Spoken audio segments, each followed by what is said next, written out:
المعنى الذهني أو العقدي، هذا لا يزيد ولا ينقص. يعني كان آمن بوجود الله سبحانه وتعالى، كان آمن بالملائكة باليوم الآخر، هذا لا يزيد ولا ينقص. ولكن الإيمان اللي فيه المعنى ديال يعني الشعور ديال العبد والإحساس دياله بهذه المعاني الغيبية حضورا وغيابا، هذا كيزيد وينقص. يعني واحد اللحظة كيكون عندي مثلا يعني الشعور ديالي بمعية الله قوي، أو كيكون ضعيف حينما يغفل العبد، فهذا يزيد وينقص قطعا. ولذلك لا يزني الزاني حين يزني وهو مؤمن، لأنه كيكون الشعور ديالو برقابة الله ضعيف إلى درجة الانعدام في ذيك اللحظة.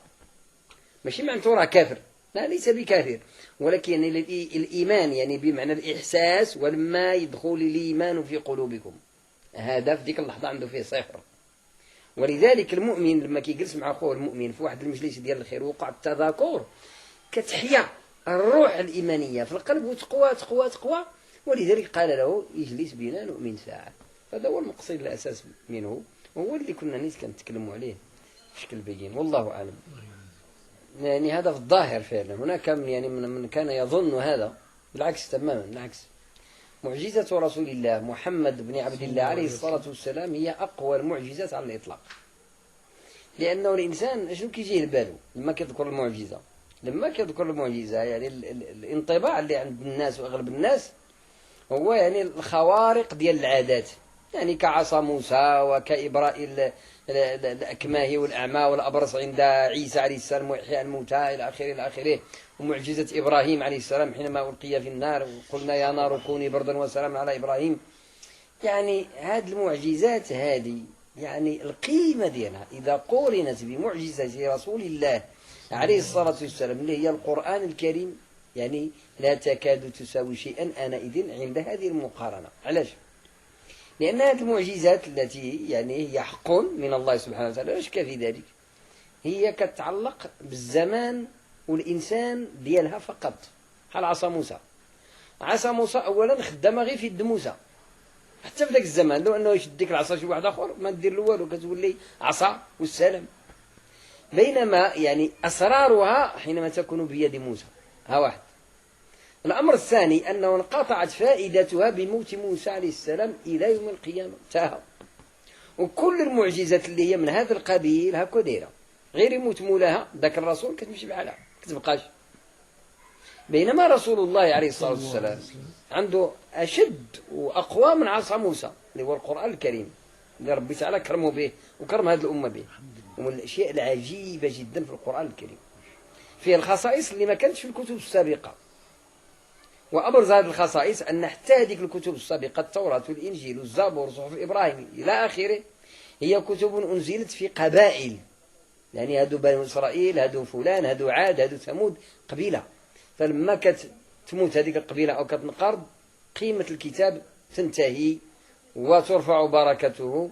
الله عز وجل يسلط عليه عباده، وهادو كيحرفوا هادو يبدلوا يبتليهم به. ولكن جاء القرآن جامع مانع لكل خير سابق ولكل خير لاحق. ثم يعني التأثير ديال عصا موسى وهذه المعجزات كلها كاين في القرآن الكريم، كاين في القرآن الكريم. إبراء الأكمى، إبراء الأعمى، يعني ديك الأشياء العجيبة الغريبة كلها في كتاب الله جل وعلا القرآن الكريم.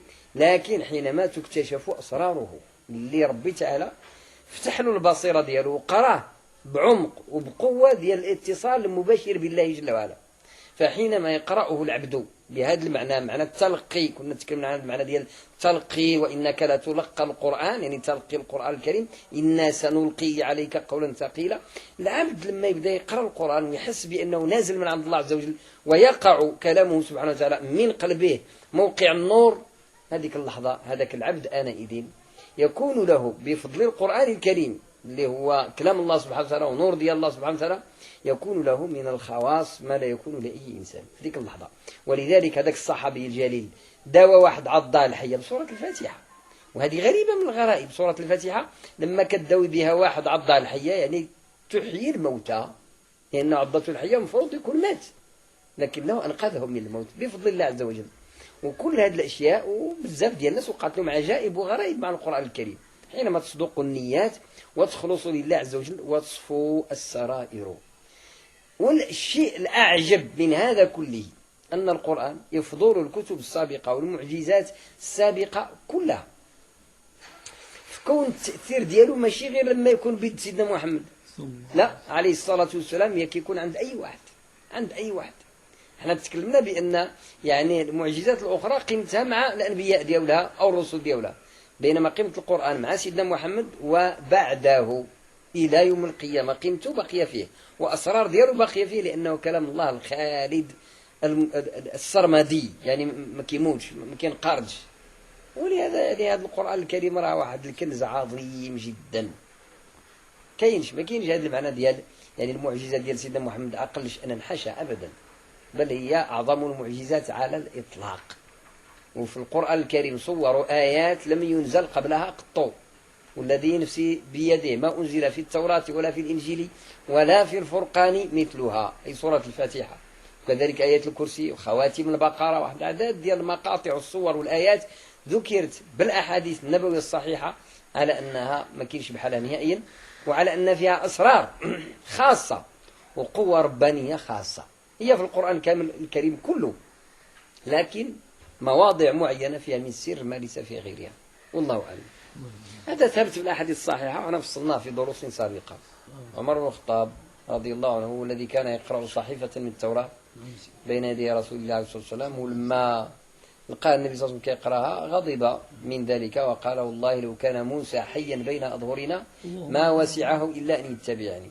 يعني موسى براسه اللي كان في الزمن ديال سيدنا محمد ما عندوش الحق يدير شي حاجة ديال الدين ديالو، خصو يتبع سيدنا محمد عليه الصلاة والسلام. صحيح.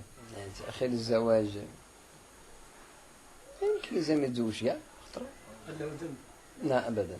كاين علماء كبار لم يتزوجوا. بعض العلماء يعني من الأشياء الطريفة اللي وقعت مؤخرا، بعض العلماء المعاصرين راه مات الله يرحمه الشيخ عبد الفتاح أبو غدة سوري، ألف كتاب سماه العلماء والعزاب، العلماء اللي عمرهم ما تزوجوا بزاف، عدد كبير عبر التاريخ، كثير ديال العلماء ما تزوجوا سبحان الله، الظروف ما كانتش مساعدة أو يعني كان يعني شي مانع من الموانع، ماشي واجب، يعني هو ليس واجبا على فرد معين، هو واجب على الأمة، يعني يمكن نقولوا واجب كفائي، إذا قام به البعض سقط عن الكل، هكذا يمكن نسميه. أما يعني على فلان ولا فلانة يمكن له يتخذ قرار ما يتزوجش، إنما ماشي بالنية ديال الرهبنة، هذا كيولي إثم، يعني كيقول لك أنا باغي نعبد الله بعد الزواج، لا هذا باطل. أما وإني أعبدكم لله وأتقاكم له، وفي الحديث باش ما نطولوا شيء ولكني وأتزوج النساء، يعني اللي قال أنا غادي نقطع الزواج يعني عبادة لله، هذه بدعة فعلا. أما ما تزوجش ما مساليش مثلا، ما سالاش، كاين اللي ما سالاش يتزوج، ما سالاش ولا ظروف وما مساعداش، ما فيها حتى شي بس نهائيا.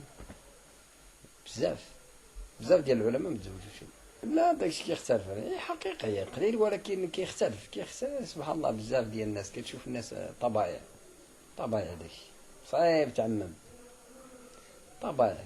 انا شفت ناس اللي سبحان الله عليهم كاع ما مسوقه الفتنه، كاع ما مسوقاش محن بها غير انت وانا، ما هو كاع ما محنش بها سبحان الله العظيم. كاين اللي ربي تعالى في طبيعه غريبه.